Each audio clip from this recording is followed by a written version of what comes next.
have to keep it moving because I know that it's a transformation in the atmosphere that's about to take up residence in my life.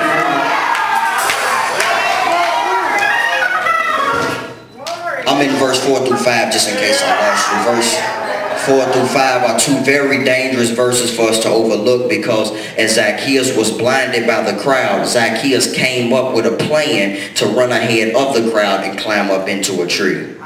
Which lets us know that Zacchaeus must have understood that before I can move forward, there has to first be a change in my perspective on the situation. And as Zacchaeus climbs up into the tree, not only does his perspective change, but his position from which he stands in the situation also changes. Now, now that Zacchaeus' perspective and his position has changed, he is now in a position where he is able, willing, and ready to say yes to Jesus and walk into the plan that God has for his life. Without change, there is no progression. Before you can move your feet, you have to first change your mind. Joanne Chatista quotes that change may frighten us, of course, but it may also just as surely free us from our old selves and freshen us for a life newborn. In other words, when I'm facing change, as scary as it may be, I must be willing to have the open eyes to view it as God pulling me, stretching me, and calling me to a new level that I've never been to before, because change is a characteristic of growth and development. However, all change is not progress, because it depends on how one handles their change that determines the progress. Once Zacchaeus climbs up into the tree, watch what happens. As his position changes in the situation, he finally has a clear view. His eyes have now been taken off of the crowd, and his focus is now fixed on Jesus.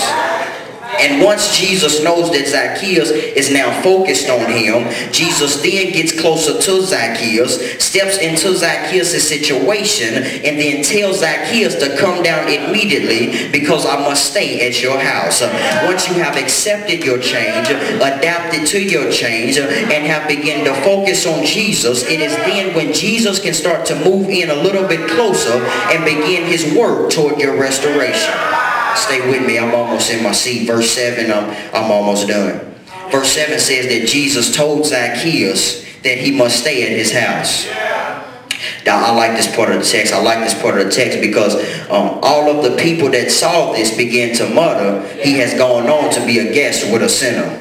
But I got a problem with this text, because the last time I checked, Romans 3:23 told me that all of us have sinned and fallen short of the glory of God.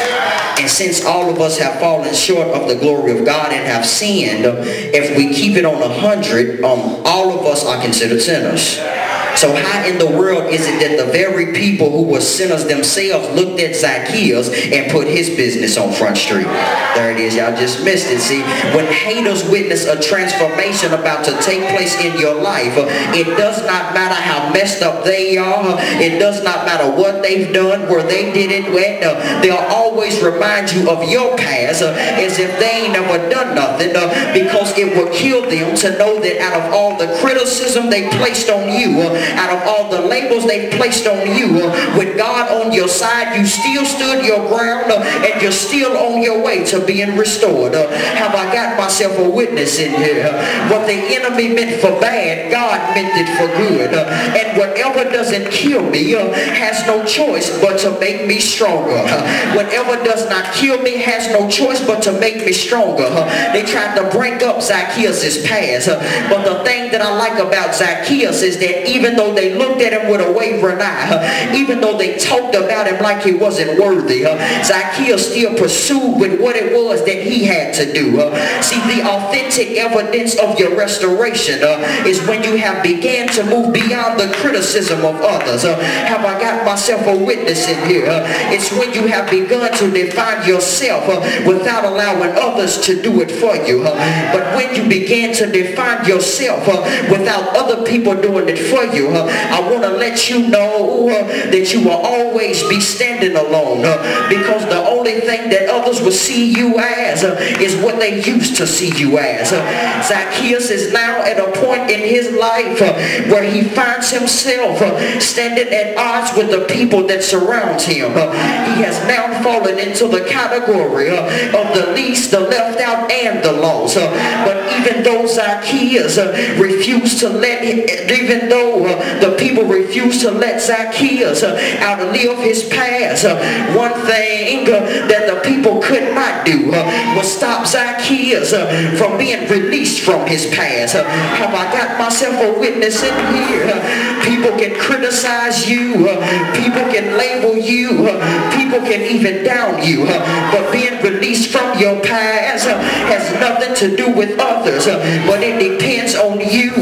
Before you can be restored, you have to let go of what it is that you've done in your past and forgive yourself.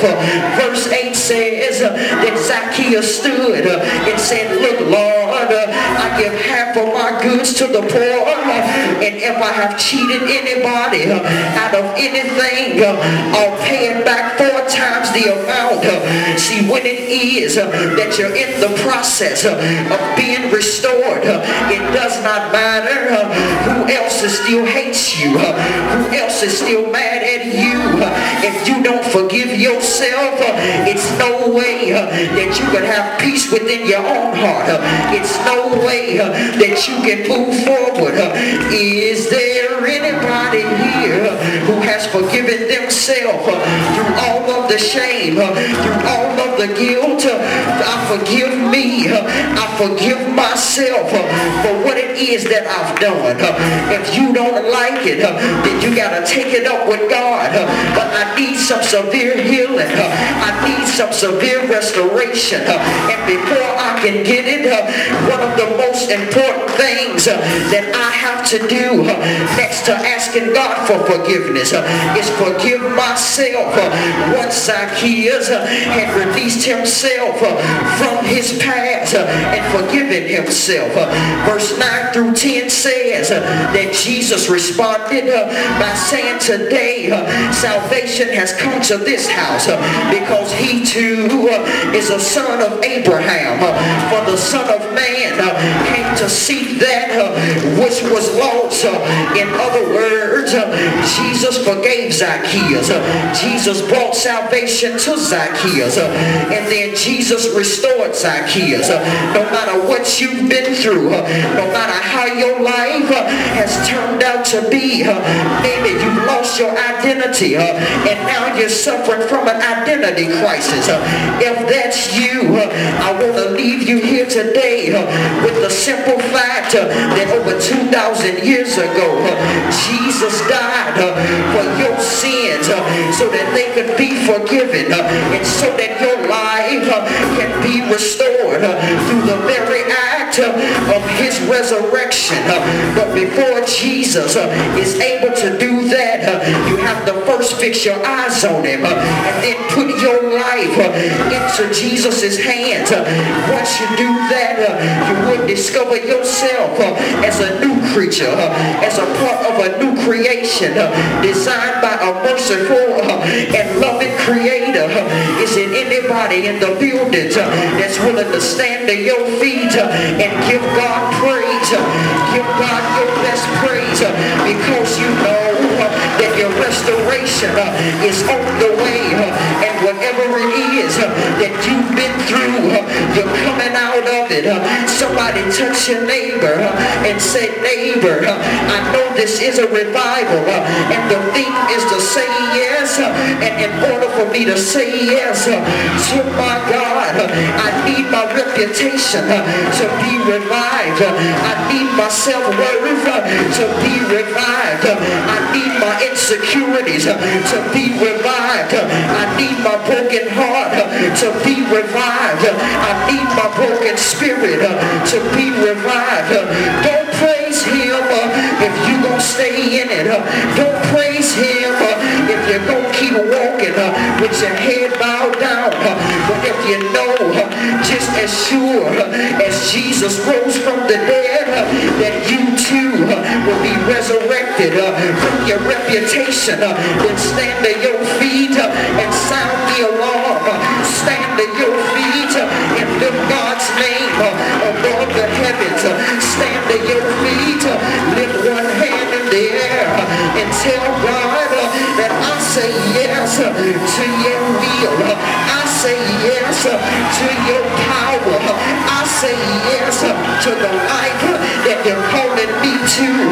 Is there anybody in the building that's going to tell God yes on tonight to praise him like he's able?